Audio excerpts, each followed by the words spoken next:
So I did a live stream with Irving Twin on Friday, and that was good. And then the after hours stream, you can see that on his channel. I linked his channel in the last video. I'm probably not going to link it in this video, but anyway, it was good. I had a good conversation with Irving. He's also in Ontario. He's closer to the big city of Toronto than I am, but yeah, him and I share a lot of similar political viewpoints, and I got to meet some of his friends in the after hours stream that we did. Man, that guy Irving, he can drink. He can knock him back. Holy crap. But anyway, no, it was a good time. I had fun. I'm going to start uploading, I think, on Mondays and Fridays. So I'll record on my way to work on Monday and on my way to work on Friday, or maybe on my way home on Friday, just sort of like bookend the week. And probably do something from, the house on the weekend, whether it be a live stream with another YouTuber or just a short topic video, sitting at my dining room table or whatever. But I guess there's a little bit to talk about right now. I don't know exactly. I don't know, maybe I'll just run with it.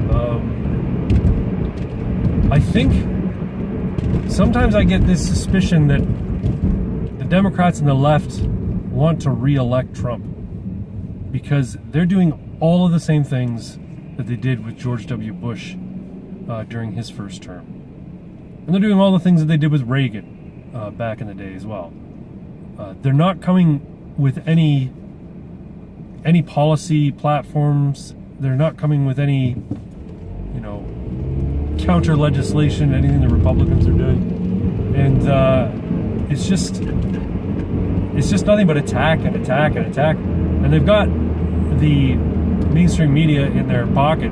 Anybody who denies the bias now of the mainstream media is they're either just not paying attention or they have an emotional investment in the belief that the mainstream media is unbiased and doing a good job. They're not doing a good job. They're failing on reporting on scandals when they should, and they are focusing on insignificant nonsense like 2 scoops of ice cream and how Trump drinks from a water bottle. I mean, it would be funny if it wasn't so sad. And then last night, they had the Grammys. Now, I haven't seen the numbers yet. My suspicion, though, is that the Grammys viewership has probably dropped. As all, award shows have been dropping, as all TV viewership has been dropping. But they turned the entire program into this exercise in political grandstanding.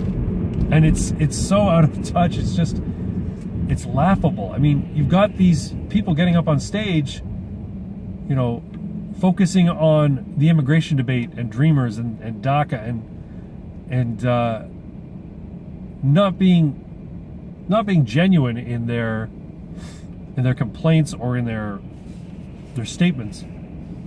They're just virtue signaling and making appeals to emotion, which is not. It's in keeping with their profession. They're musicians, they're artists, right? So everything is about expression and emotion. But they won't let Hillary go away. They won't let her just fade into the background. They had her up there reading from the Fire and Fury book by Michael Wolff, along with a bunch of other barely literate celebrities reading it, as a dig at Trump. The reason I don't understand the reason. It's been thoroughly debunked as nothing but tabloid fiction. So I don't know why anybody is reading it except to insult the president, which is fine. That's what they want to do. That's within their rights to do. But they're not making any friends. They're just reinforcing the wall of their bubble. They're just marinating in their own hatred and outrage. And it's a big joke to them. And they did the exact same thing with George W. Bush. The first term of George W. Bush was nothing but mockery. And what happened? He got reelected.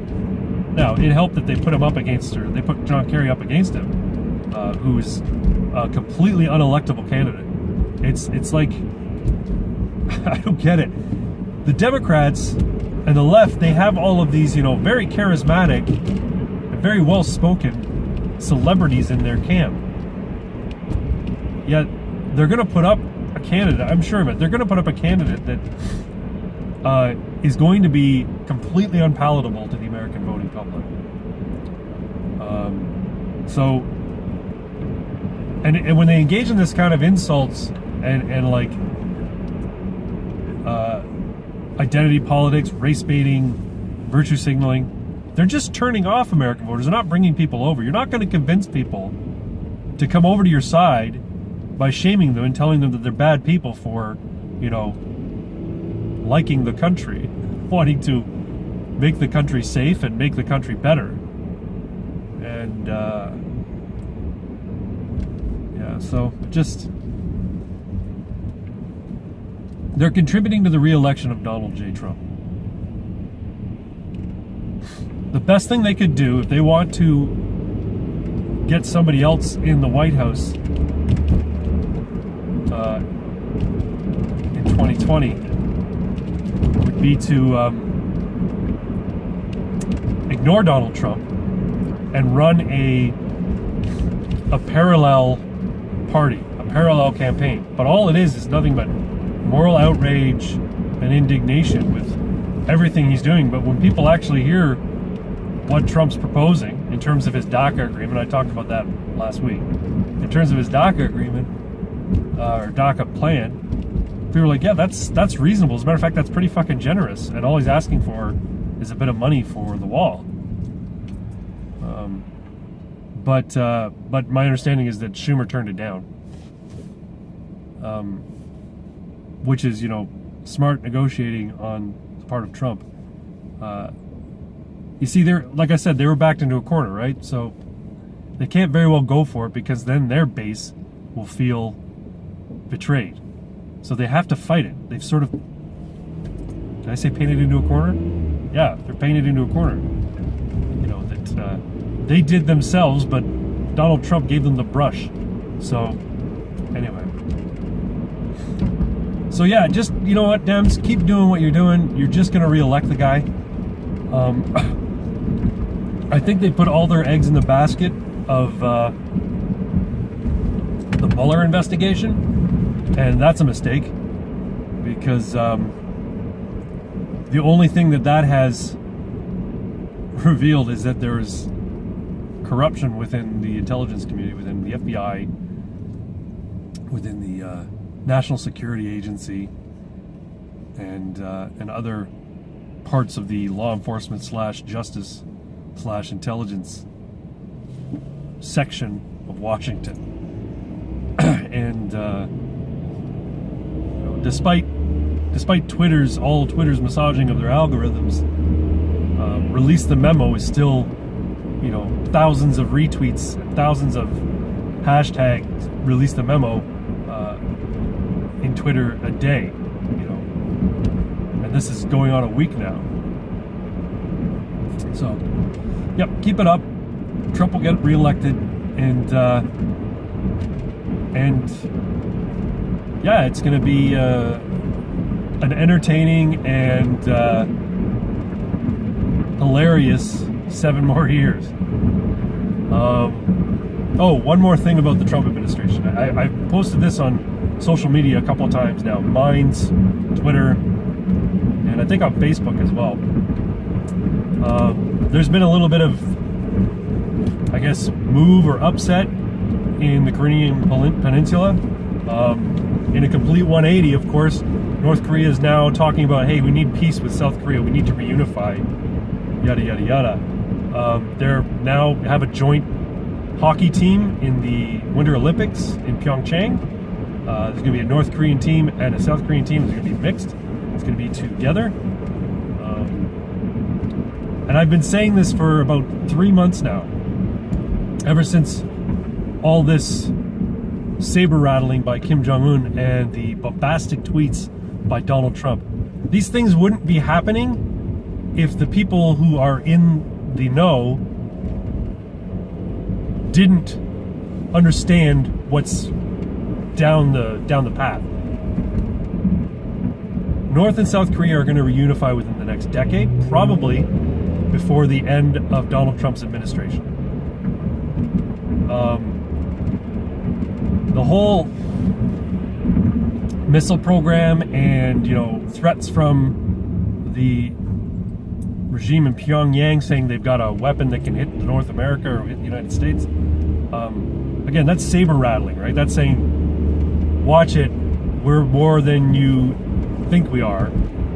And that's all done so that Kim Jong-un and the regime in Pyongyang can approach the reunification talks from a position of strength.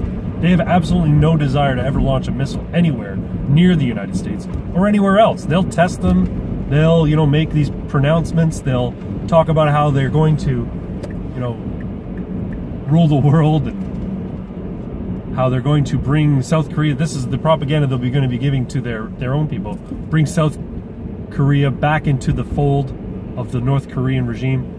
What's actually going to happen is there's going to be a reunification of North and South Korea. They're going to start to function a lot more like China. But the reason that he's been so bombastic and the reason he's been so hyping up or talking up a military strength is so that he can approach those talks from a position of strength. So that they have to deal with him seriously. He wants to have more North Korea in the reunification than maybe the South Korea really is going to be comfortable with. So it's going to be interesting, but I predict that it's going to happen before Trump leaves office. And he'll be able to wear that as a feather in his cap, you know, a foreign policy feather that will cement him as, you know, a great world leader like Reagan did with, you know, his Mr. Gorbachev, tear down this wall. That's my Ronald Reagan. Anyway, that's my prediction. We'll see if it comes to pass. I don't think there's going to be nuclear war, despite what other people might be thinking.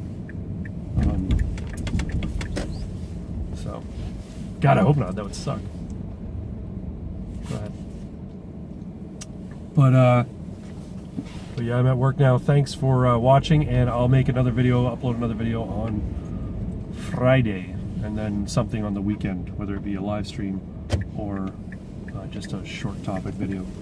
I haven't said this in a while, but if you like this video, you know, share it to your social media platforms, subscribe, spread the word. I'm this close to 100 subscribers. It's really sad. Anyway, thanks very much. Have a good one.